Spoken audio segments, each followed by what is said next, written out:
Bulletin के आगाज में सबसे पहले आपको बताएं कि चेयरमैन तहरीक इंसाफ इमरान खान के वारंट मनसूखी की दरख्वास्त मुस्तरद हो गई। इमरान खान की जानिब से दी गई अंडरटेकिंग नहीं कबूल की गई। एडिशनल सेशन जज जफर इकबाल ने महफूज फैसला सुना दिया। इमरान खान के 13 मार्च को जारी किए गए नाकाबिले जमानत वारंट गिरफ्तारी बहाल कर दिए गए।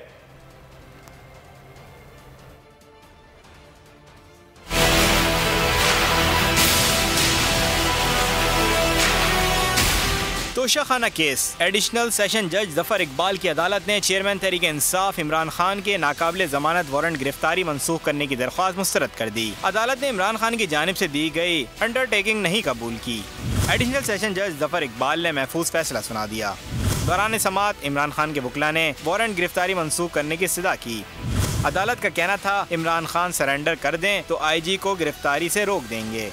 जज ने रिमार्क दिए कि ये दुनिया का सबसे महंगा वारंट है, करोड़ों रुपए लग गए। दौरान समाअत IG ने पुलिस एहलकारों पर हमले किए। जो रियायत आप एक शख्स को देना चाहते हैं वो 22 करोड़ लोगों को भी दें। IG इस्लामाबाद के बयान पर इमरान खान के वकील ने एतराज़ किया।